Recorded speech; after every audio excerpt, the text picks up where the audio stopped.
Assalamualaikum warahmatullahi wabarakatuh kepada semua pelajar tahun 5. Hari ini kita akan mulakan topik iaitu celik kewangan bagi tajuk yang terakhir bagi bab wang.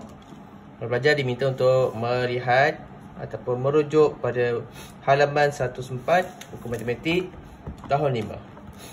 Okey. Ini kita akan belajar perbezaan antara simpanan dan pelaburan. Kita lihat.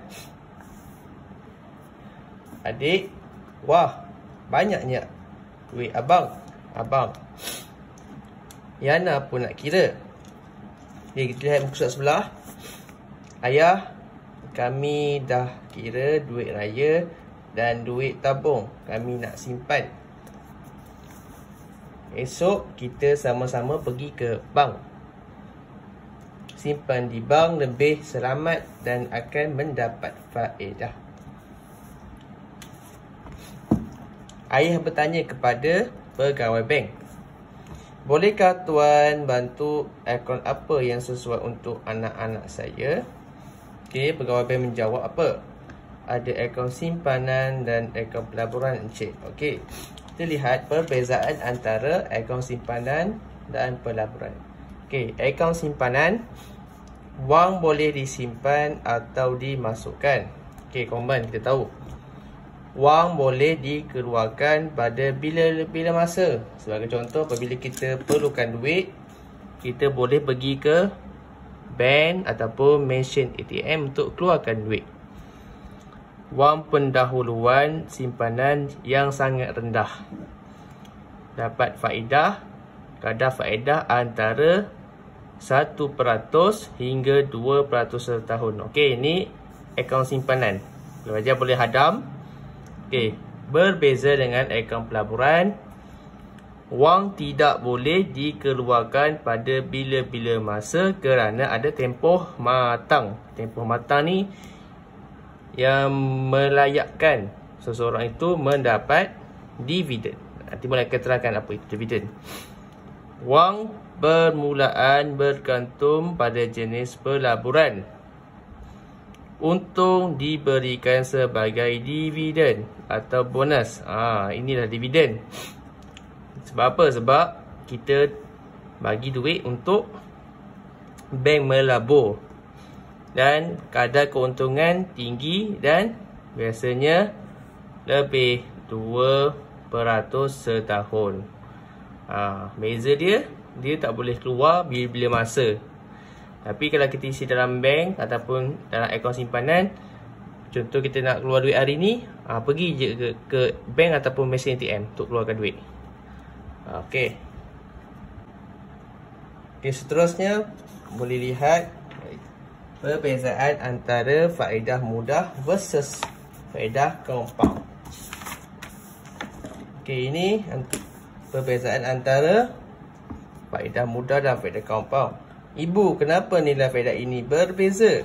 Okey, nilai pada tahun pertama ialah faedah mudah. Ingat tu. Faedah mudah nilai apa? Nilai pada tahun pertama faedah mudah.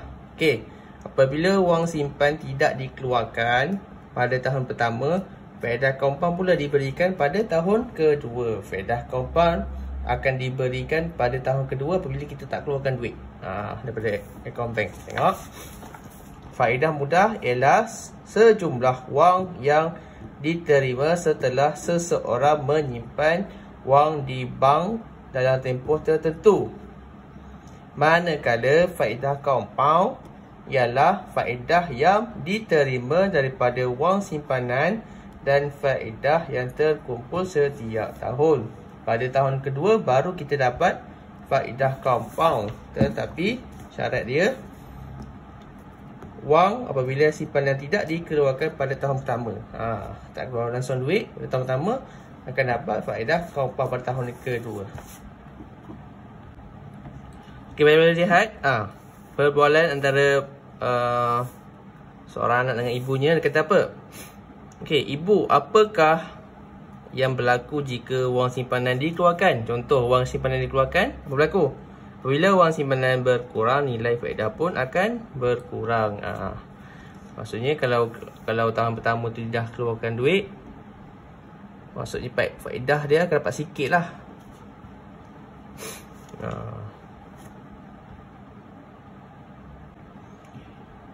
Okay, kita lihat kredit dan hutang pula. Perbezaan antara kredit dan hutang, pelajar boleh lihat pada halaman 107. Okay, kredit dan hutang. Okay, baca. Saya hendak beli mesin penapis air berharga ringgit Malaysia 4,850 ini. Baik tuan, sila dulu dahulu. Okay, tuan nak bayar dengan apa ya? Saya bayar dengan kad kredit. Anak tanya, kad kredit tu apa ya? Kad kredit ialah satu kemudahan pinjaman yang diberikan oleh bank yang bayar dahulu. Okey, bank bayar dahulu mesin penapis air tadi. Dan ayah tak perlu bawa wang tunai banyak. Oh, begitu. Okey. Disebabkan bank yang bayar dahulu, sekarang ayah berhutang dengan bank. Ayah kena bayar dekat bank, bukan bayar dekat orang yang jual penapis air tadi. Ayah juga dikenakan faedah pinjaman dan perlu membayar balik dalam tempoh tertentu. Jika gagal, bank akan kenakan cas bayaran lewat pula. Okey, lihat. Kredit ialah pinjaman, iaitu kemudahan menangguhkan pembayaran barangan yang dibeli atau sejumlah wang yang dipinjamkan oleh institusi keuangan. Manakala hutang ialah pinjaman yang perlu dibayar oleh seseorang. Cuma kredit ni digunakan tadi, nampak tak? Digunakan kad kredit untuk membeli penapis air. Dan jumlah yang dia pinjam tadi, ayah pinjam tadi sebanyak 4,850, bukan bayar kepada orang yang jual penapis air, tetapi kena bayar kepada bank.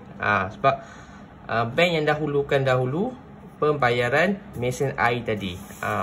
Hutang kena bayar, pinjaman yang perlu dibayar oleh seseorang.